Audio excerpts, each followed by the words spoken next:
You know that feeling when you're lying awake at night, staring at the ceiling, replaying conversations that never really went anywhere, holding on to words that sounded like something but never became anything. And deep down, somewhere quiet and hard to reach, you already knew they weren't going to love you back the way you needed, but you stayed anyway. You waited, you tried a little harder, you gave a little more. Like maybe if you just found the right version of yourself, the one that didn't ask for too much, the one that understood everything without needing anything in return, maybe then they'd finally choose you. And it's strange, isn't it? How you can feel so close to someone and so completely alone at the same time.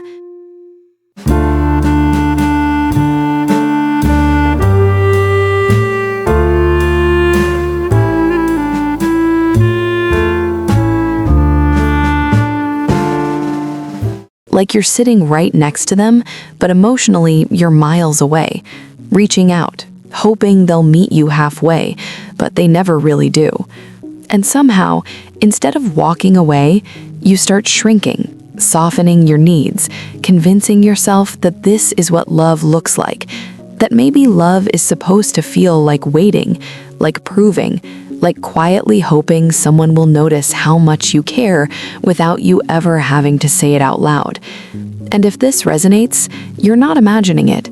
There's a reason your heart keeps choosing people who can't fully hold it, a reason you keep finding yourself in these one-sided spaces where you're the one feeling everything a little too deeply, giving a little too much, staying a little too long. And it doesn't mean there's something wrong with you. It just means somewhere along the way, you learned that love wasn't something you simply received. It was something you had to earn. Maybe you learned this without even realizing, not in some dramatic, obvious way, but in the quiet, subtle moments that shaped you, like being the one who had to stay strong when no one else could, the one who noticed when something felt off, the one who learned how to read the room, to adjust, to become what was needed without ever being asked. And no one sat you down and said, "You have to become this way." It just happened, slowly, naturally, like a plant growing toward whatever light it could find. And maybe when you were younger, love felt unpredictable, inconsistent, something that came and went depending on how things were going around you. So you adapted. You became easier, quieter, more understanding than you should have had to be. You learned how to take care of emotions that were never yours to carry. And in doing that, you became someone who knows how to love deeply, patiently, selflessly, almost too well. But here's the part that no one really talks about. When you grow up learning that love is something you have to work for, you don't just unlearn that overnight. It follows you into your friendships, your relationships, the way you show up for people.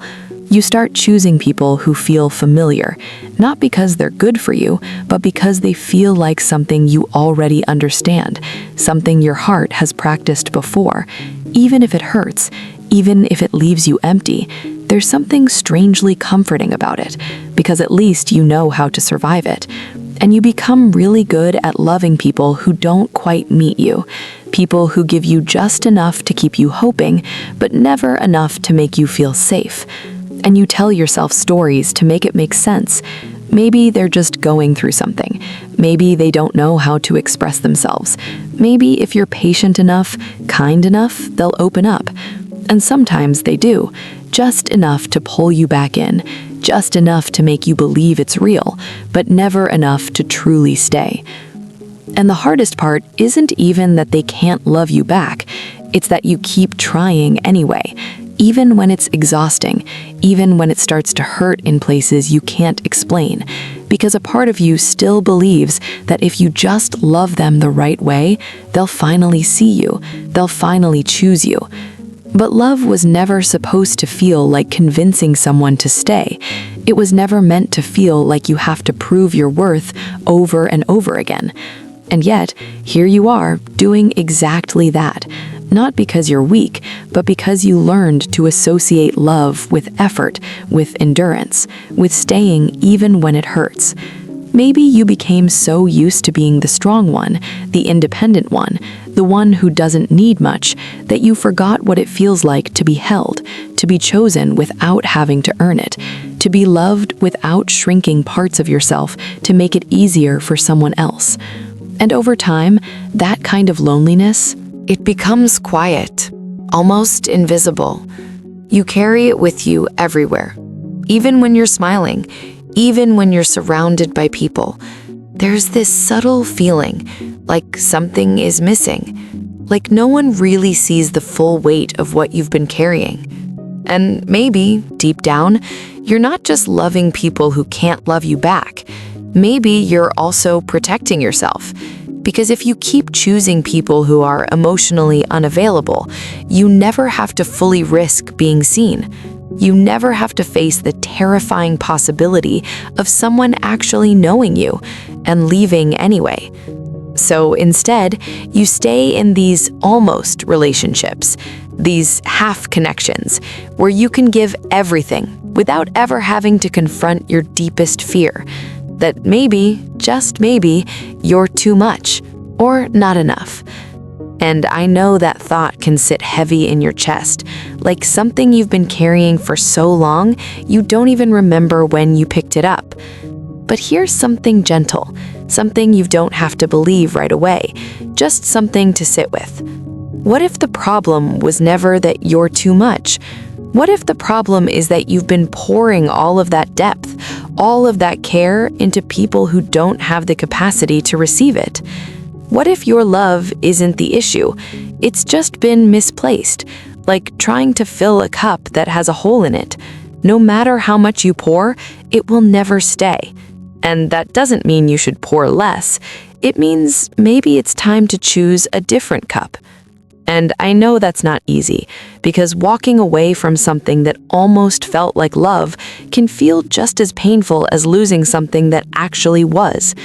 There's a kind of grief there, a quiet kind, the kind that doesn't always have a name. You're not just letting go of a person, you're letting go of what you hoped they could be, what you imagined, what you waited for. And it's okay if that hurts. It's okay if a part of you still wants to go back, still wants to try again. Healing isn't about suddenly becoming someone who never feels these things. It's about slowly learning to sit with them without abandoning yourself in the process. Maybe it starts with small things, like noticing when you're overgiving, when you're making excuses for someone's absence, when you're silencing your own needs just to keep the peace. And instead of judging yourself for it, you just notice, gently, without rushing to fix it. Because you're not broken, you're just carrying patterns that once helped you survive. And those patterns don't disappear overnight. They soften, slowly, as you begin to treat yourself with the same kindness you've always given to others. And maybe, for the first time, you start asking yourself different questions. Not, how can I make them stay? But why do I feel like I have to earn love in the first place? Not, what did I do wrong? But what did I learn that made me believe this is what I deserve? And those questions, they don't always have easy answers, but they open something, a space where you can begin to understand yourself, not as someone who keeps choosing the wrong people, but as someone who learned how to love in a world that didn't always love them back the way they needed. And there's nothing weak about that. There's something deeply human in it, something tender, something worth protecting. So maybe, just maybe, the next time you feel yourself reaching for someone who can't quite meet you, you pause, not to judge yourself, not to force yourself to walk away immediately, but just to notice, to feel, to ask yourself quietly, does this feel like love, or does this feel like something I've learned to survive? And whatever the answer is, you don't have to rush it. You don't have to figure everything out tonight. You're allowed to take your time, to move slowly, to unlearn gently. Because real love, the kind that doesn't leave you questioning your worth, it won't require you to shrink. It won't ask you to be less. It won't make you feel like you have to prove anything. It will meet you where you are, as you are, And until you find that, you deserve to be that for yourself, to be the one who stays, the one who listens, the one who doesn't leave when things get hard. So maybe tonight, instead of replaying everything you could have done differently, you let yourself rest, just for a moment, just enough to feel your own presence again. And maybe you ask yourself softly, when was the last time I chose myself the way I choose others? When was the last time I allowed myself to receive without feeling like I had to earn it? And what would it look like to believe, even just a little, that I'm already worthy of the kind of love I keep trying to give away?